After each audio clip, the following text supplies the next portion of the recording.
Tá gravando? Boa. Qual que é o nome do podcast mesmo? Eu esqueci, foi mal, Madriótica, não, Madricast, não é? Não.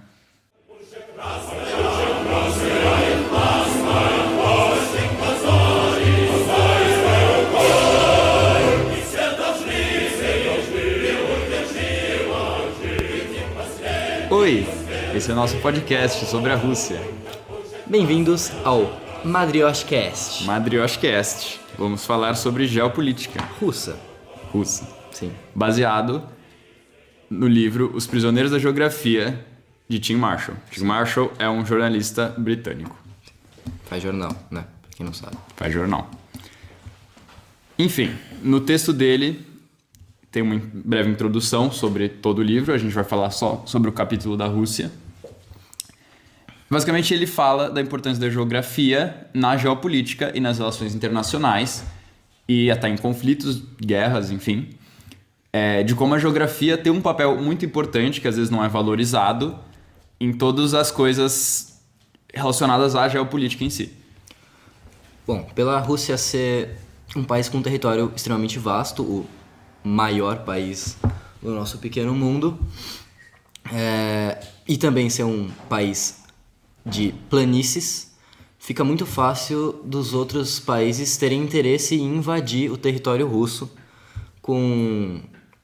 pelo fato dele ser localizado no Heartland. Se você quiser explicar o que é. Bom, o Heartland é uma região que foi... Eu esqueci o nome do teórico que criou essa teoria. Mas ela é uma região do planeta Terra, que é exatamente onde a Rússia se localiza, que é dada como uma região que tem muita vantagem, enfim, geopolítica, econômica, tudo, porque lá tem muitos recursos naturais, então tem muito petróleo, tem muito gás, tem muitas coisas, né, que valem muito dinheiro. E a localização ali, quando você domina esse território, é quase impossível de ser invadido por causa do frio e... Enfim, é uma região muito valiosa e que, se você domina essa parte do planeta, você consegue criar a sociedade perfeita, uma coisa do tipo. Sim, o Heartland, pelo fato dele estar localizado num lugar muito estratégico, fica muito difícil de você... Quem controla, ele normalmente consegue controlar quem está em volta. Só que, para quebrar essa teoria de que o Heartland é uma onipotência, surgiu a teoria do Ringland, que é a área em volta a ele. Na teoria, o mar que fica em volta e umas partes terrestres. Isso. Inclui, tipo, a Europa e a Ásia aqui e a Rússia em cima, assim. Isso. A Rússia também ela é um país que tem muita produção de gases, petróleo, carvão e diamantes, ou seja, gera um interesse ainda maior em conquistar áreas como essa. Em comparação a isso, a gente... Puta que pariu! Tá. Em comparação a isso, a gente tem a China e a Índia, que não ocorrem conflitos com frequência por simplesmente ter a maior cadeia de montanhas entre as duas nações, os Himalaias. Como é que você vai deslocar tropas e recursos para invadir um país, sendo que você tem que escalar altitudes frias e para chegar do outro lado e ainda ser recebido com chumbo? Sim. Não faz o menor sentido. Diferente da Rússia, Diferente que é da uma Rússia. planície. Na Rússia é uma grande planície, então eles são... E como tem a coisa do frio, né? Eles têm uma área de influência muito grande dos países que estão abaixo da Rússia ali, né? Por exemplo, a Ucrânia, que está terminando a guerra agora!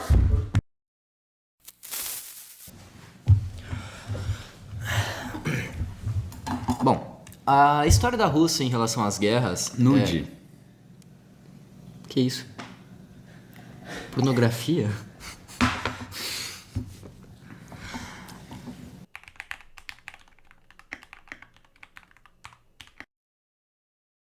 A história da Rússia em relação às guerras, ela é muito recorrente.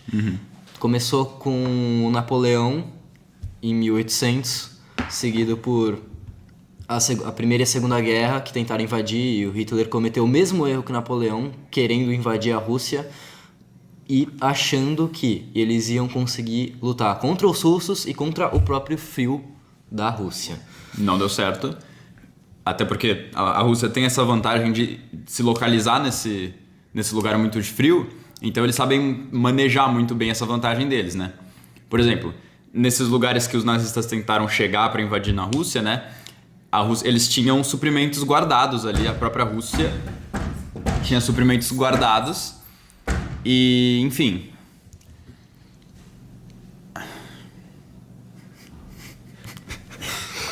Corta.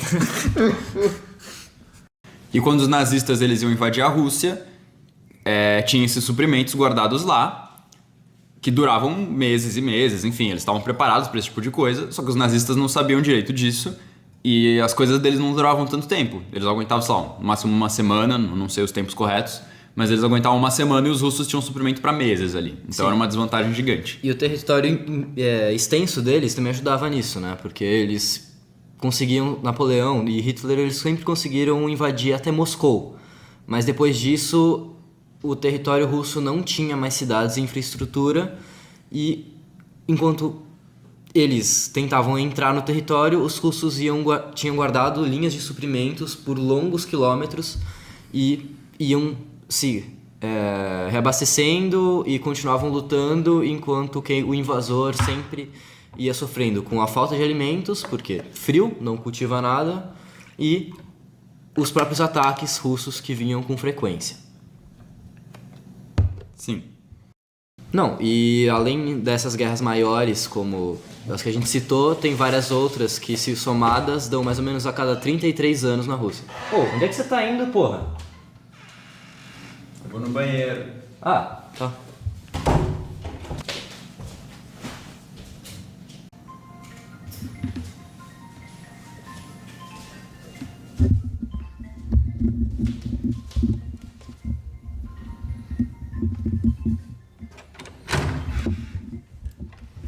Opa! Tudo bem?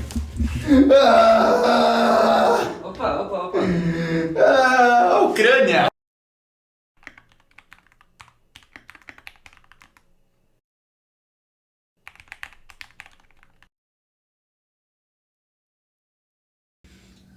Então, a gente vê que essa influência que a Rússia tem sobre os outros países em questão da posição que eles estão geograficamente é muito grande, né? E a gente está vendo isso na guerra da Ucrânia agora. E, enfim, acho importante a gente falar de toda essa história da OTAN e dessa treta com a Rússia, enfim. Eu não sei o que eu falo. Não, e sempre teve, tipo, esse conflito entre eles, né? A Rússia de um lado, os Estados Unidos de outro, e aí com a criação de várias instituições durante a Guerra Fria, sempre foi essa luta para ver quem era o melhor de todos, né? Isso. E, bom, agora com a guerra da Ucrânia se intensificou mais ainda, né? Porque os Estados Unidos quer se aproximar da Rússia por meio de outros países, como sempre foi, né? Um influencia uma parte do país, o outro, o país entra em guerra e no final quem ganha são sempre os dois.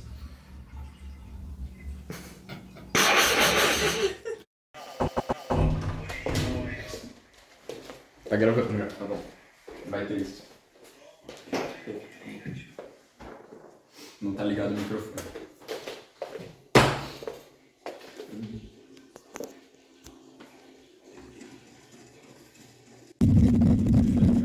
Assim, tá vermelho aqui.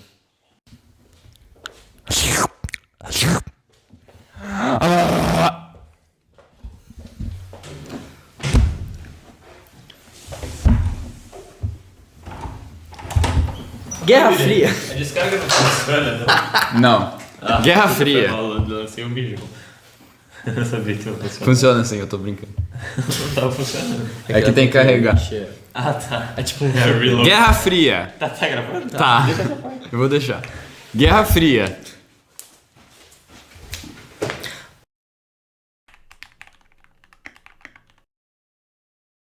Como a gente estava falando, a Guerra Fria, ela foi um evento na história da Rússia que influenciou muito a cultura inteira dela. Comunismo!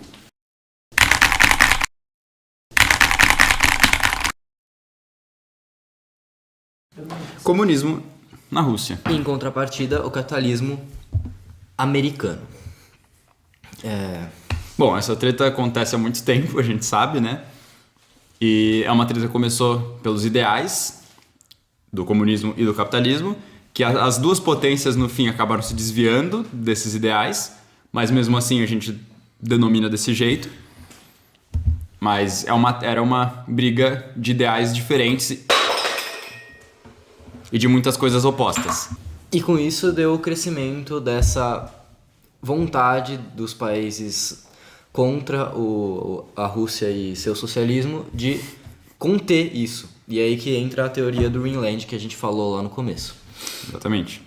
Então, tem uma coisa que a gente vê muito que é essas corridas que tiveram de igualar força. Com bomba nuclear teve isso, teve a corrida espacial. E, enfim, a Guerra Fria é basicamente isso. É só uma demonstração de poder de ambas potências e cada vez uma cresce, depois a outra cresce, depois cresce e vai igualando cada vez mais. E no fim não chega em nada, né? É só uma briga por poder. É uma briga ideológica. Uma briga ideológica. E tem tudo a ver com a geopolítica. E com a geografia. Boa relação. Obrigado.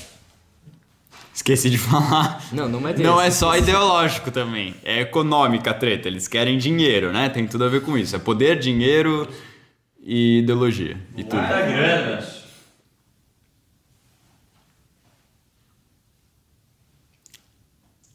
E é isso aí. Muito obrigado por assistir nosso podcast.